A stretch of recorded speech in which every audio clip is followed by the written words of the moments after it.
Hello everyone, welcome to the session. आज की class में हम पढ़ने जा रहे हैं पंजाब स्कूल एजुकेशन बोर्ड की 8वीं क्लास की हिंदी की किताब पहली भाषा फर्स्ट लैंग्वेज और उसमें उसका 13वां पार्ट नवयुवकों के प्रति।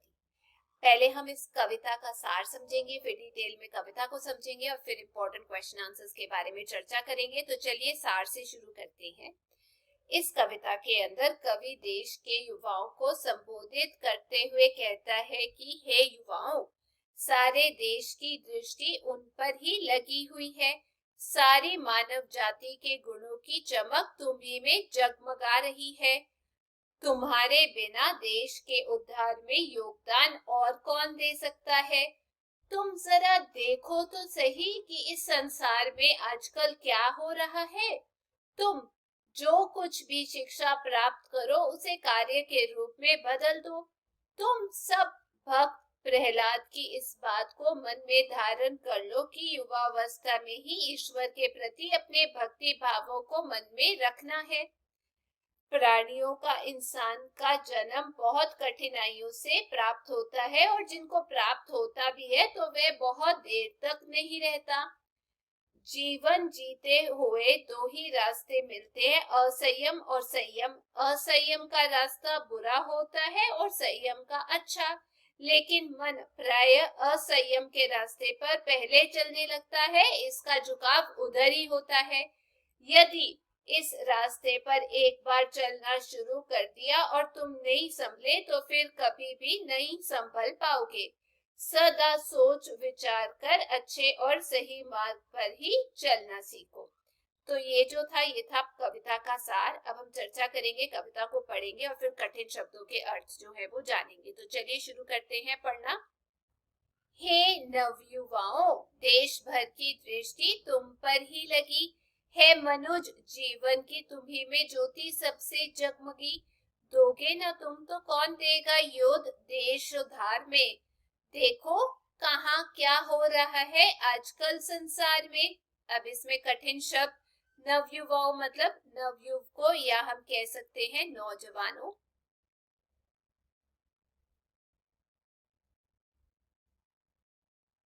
दृष्टि का मतलब होता है नजर। मनुज का मतलब होता है मनुष्य। ज्योति का मतलब होता है प्रकाश। योग का मतलब होता है सहायता या आप कह सकते हैं सहयोग।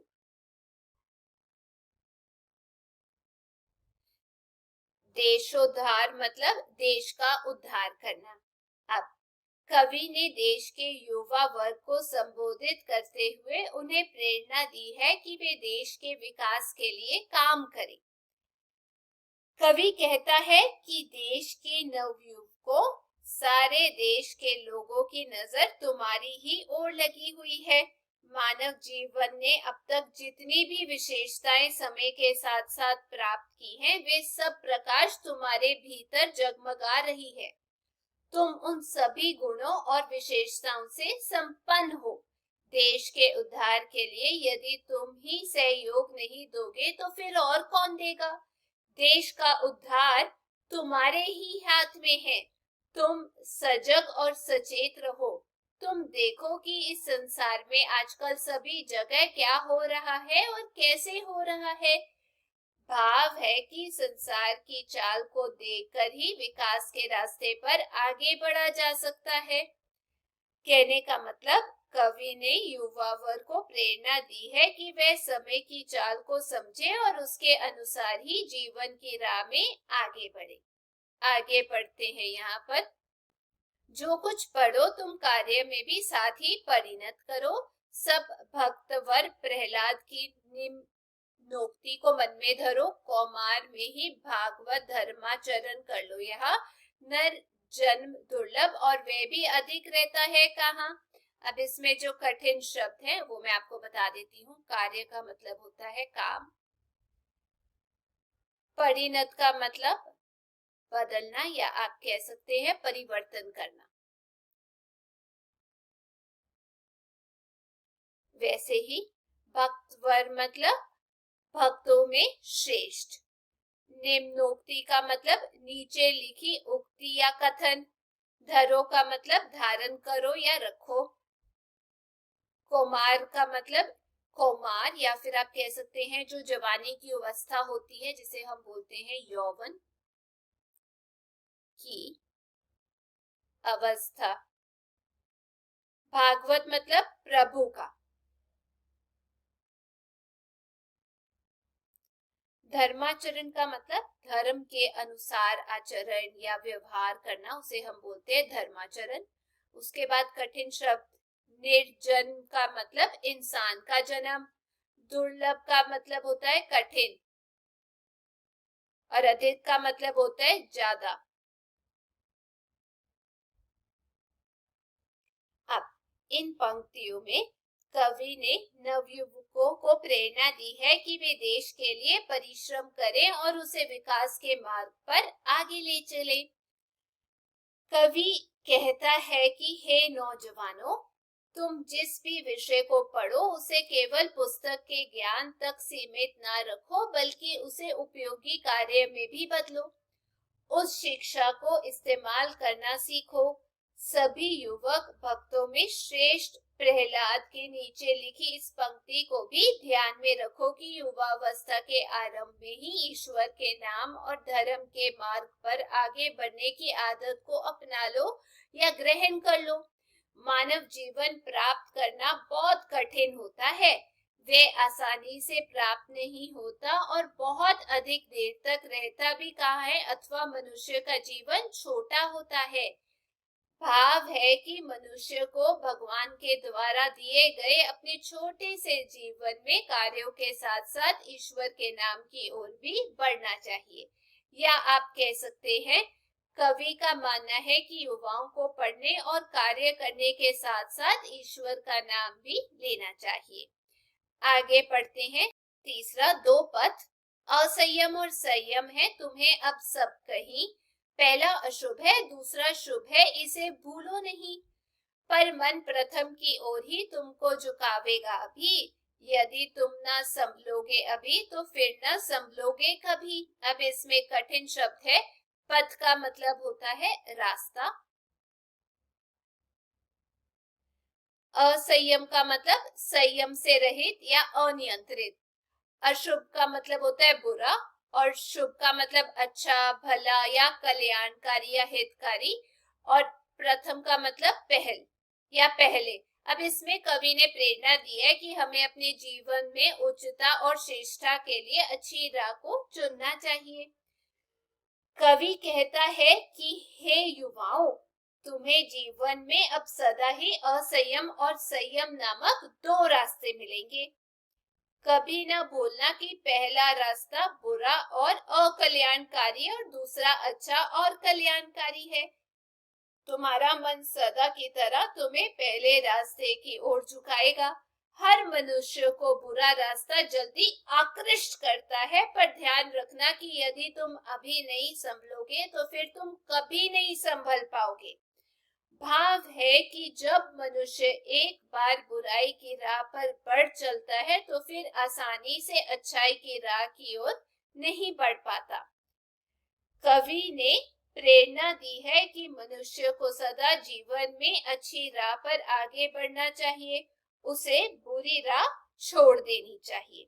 ठीक है, तो ये तो थी इस पाठ की पंक्तियों के बारे में डिटेल्ड एक्सप्लेनेशन, और अब हम चर्चा करेंगे इस पाठ के अभ्यास के बारे में। शब्दार्थ। सबसे पहला जो यहाँ पर शब्द दिया गया है, नवयुवाओं मतलब नवयुवकों और नौजवानों। दृष्टि का मतलब होता है नजर। मनुज का मतलब मनुष्य। ज्योति का मतलब प्रकाश। योग का मतलब सहायता या सहयोग। देशवधारी का मतलब देश का उद्धार करना। कार्य का मतलब काम। परिणत का मतलब बदलना या परिवर्तन करना। भक्तवर मतलब भक्तों में श्रेष्ठ। निम्नोक्ति का मतलब नीचे लिखी उक्ति या कथन।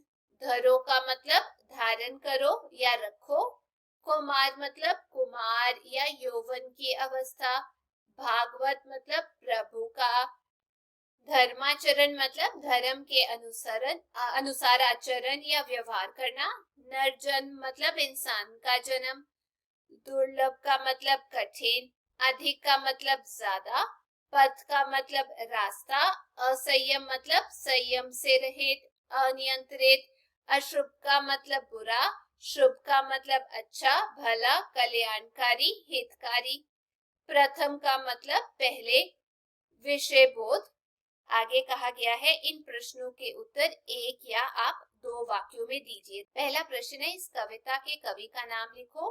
तो इस कविता के कवि का नाम है मैथिली शरण गुप्त। दूसरा प्रश्न पूछा गया है, ये कविता किन्हें संबोधित की गई है? उत्तर, ये कविता देश के युवाओं को संबोधित की गई है। अगला, जो कुछ पढ़ो तुम कार्य में भी साथ ही परिणत करो। इस काव्य पंक्ति का अर्थ लिखें। उत्तर, इस पंक्ति का अर्थ है कि हम पुस्तक में जो कुछ पढ़े उसे कार्य क्षेत्र और व्यवहारिक जीवन में भी स्थान दें, तभी हम उसकी उपयोगिता को समझ पाएंगे। अगला, नवयुवकों के सम्मुख कौन से दो पथ है, उन्हें किस पथ का चुनाव करना चाहिए? उत्तर, नवयुवकों के सम्मुख दो पथ हैं, असंयम का पथ और संयम का पथ। असंयम का पथ कभी नहीं चुनना चाहिए क्योंकि वह अहितकर और बुरा है, जबकि दूसरा पथ संयम का है। यह दूसरा पथ हितकर होता है, अच्छा होता है। इन काव्य पंक्तियों की सप्रसंग व्याख्या करें। तो ये पंक्ति है, दो पथ असंयम संभलोगे कभी, लास्ट टेंसा है। कवि कहता है कि हे युवाओं, तुम्हें जीवन में अब सदा ही असंयम और संयम नामक दो रास्ते मिलेंगे। कभी न भूलना कि पहला रास्ता बुरा और अकल्याणकारी है और दूसरा अच्छा और कल्याणकारी है। तुम्हारा मन सदा की तरह तुम्हें पहले रास्ते की ओर झुकाएगा। हर मनुष्य को बुरा रास्ता जल्दी आकृष्ट करता है, पर ध्यान रखना कि यदि तुम अभी नहीं संभलोगे तो फिर तुम कभी नहीं संभल पाओगे। भाव है कि जब मनुष्य एक बार बुराई की राह पर बढ़ चलता है तो फिर आसानी से अच्छाई की राह की ओर नहीं बढ़ पाता। अगला, नवयुवक देश के उत्थान में क्या क्या योगदान दे सकते हैं? 4-5 वाक्यों में उत्तर दें। नवयुवक ही तो देश के विकास को वास्तविक दिशा देने वाले होते हैं। उनमें नए युग के साथ कदम से कदम मिलाकर आगे बढ़ने की क्षमता होती है। उनके पास साहस और क्षमता के साथ साथ नया ज्ञान होता है। उनमें नई सोच होती है जिसके कारण वे रूढ़ियों को ठोकर मारकर नया रास्ता बना सकते हैं। वे अपनी शक्ति से विरोधी शक्तियों को परे धकेल सकते हैं। वे ही अच्छी शिल्पी, सैनिक, वैज्ञानिक, कलाकार, अध्यापक, चिकित्सक, इंजीनियर और प्रत्येक क्षेत्र में मेहनतकश कर्मी बनने की क्षमता रखते हैं। आगे है व्याकरण। आगे बताया गया है, इन शब्दों के दो दो पर्यायवाची शब्द लिखे। मैंने यहाँ पर लिखा है, मनुष्य के लिए मनुष्य और मानव, ज्योति का लौ और ज्योत, संसार के लिए विश्व और दुनिया, पथ के लिए मार्ग या राह। आगे कहा गया है, अ लगाकर विपरीत शब्द बनाएं।